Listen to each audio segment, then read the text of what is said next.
Hi, ఇవాళ మనం Chenna masala preparation ఎలా చేయాలో నేర్చుకుందాం.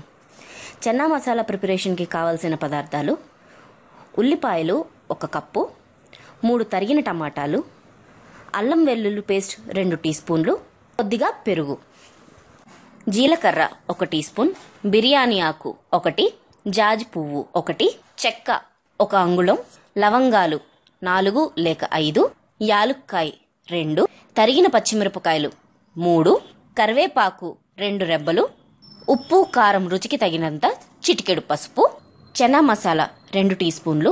ఒకవేళ మనకి చెన్నా మసాలా అవైలబుల్గా లేకపోతే గరం మసాలా కూడా యూస్ చేయొచ్చు.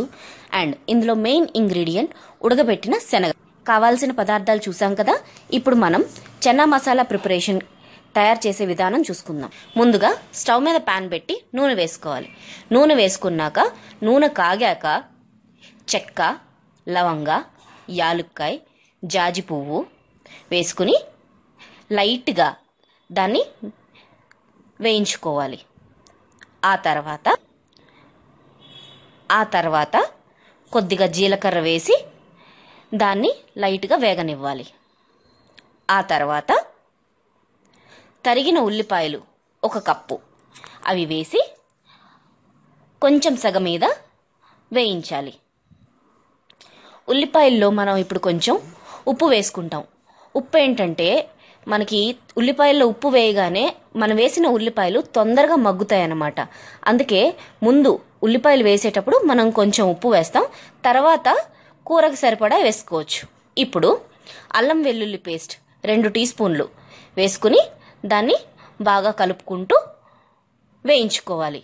ఇప్పుడు ఈ ఆనియన్స్ ఇది ఏదైతే ఉన్నాయో పచ్చివాసన పోయేంత వరకు వేయించాలి. ఈ ఆనియన్స్ మనకి గోల్డెన్ బ్రౌన్ కలర్ వచ్చేంత వరకు వేయించాలి. ఆ తర్వాత తరిగి పెట్టుకున్న పచ్చిమిర్చి, కరివేపాకు వేసుకుని మళ్ళీ ఒకసారి దాన్ని బాగా తిప్పుకోవాలి. చూసారు కదా, ఇలా గోల్డెన్ బ్రౌన్ కలర్ వచ్చేంత వరకు ఈ ఆనియన్స్ని వేయించుకోవాలి. ఆ తర్వాత ముందుగా తరిగి పెట్టుకున్న టమాటాలని వేసి దాన్ని బాగా కలుపుకోవాలి. ఈ టమాటా అన్నది తొందరగా మగ్గిపోతుంది. సో దాన్ని మగ్గేంత వరకు, ఆ ముక్క మెత్తపడేంత వరకు దాన్ని వేయిస్తూ ఉండాలన్నమాట.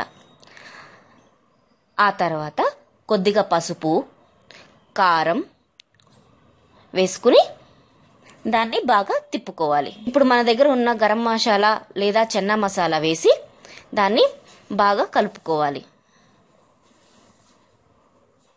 మనం శనగలు ఉడకపెట్టినప్పుడు దాంట్లో ఉన్న వాటర్ వేస్ట్ చేయకుండా ఆ వాటర్ని మనం పక్కకు తీసుకుని మనం ఈ ప్రిపరేషన్లో ఆ వాటర్ని యూస్ చేసుకుంటున్నాం.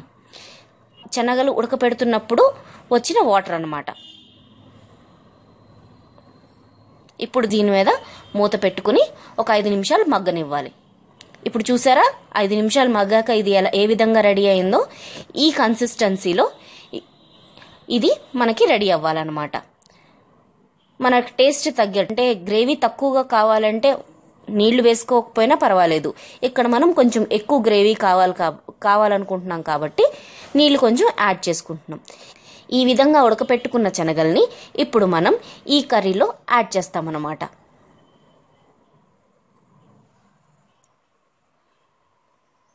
ఇలా మనం శనగలు యాడ్ చేసుకుని దాన్ని బాగా కలుపుకోవాలి.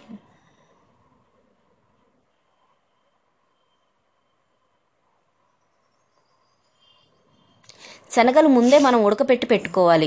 కర్రీ చేసినప్పుడు మనం శనగలు వేస్తే గనక అది ఎక్కువసేపు పడుతుంది ఉడకడానికి. ఇప్పుడు ఫైనల్ స్టేజ్లో ఉంది. ఇప్పుడు దీంట్లో మనం కొద్దిగా పెరుగు యాడ్ చేస్తున్నాం. 2 టీ స్పూన్ల పెరుగు యాడ్ చేసామన్నమాట. ఇప్పుడు ఇందులో 2 టీ స్పూన్ల పెరుగు యాడ్ చేసి ఒకసారి బాగా తిప్పి దాని మీద మనం మూత పెట్టుకుంటున్నాం.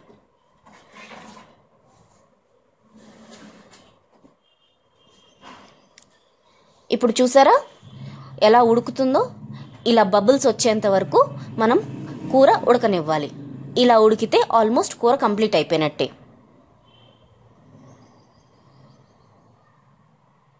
ఇదిగో చూసారా, గుమగుమలాడే చెన్నా మసాలా రెడీ అయిపోయింది.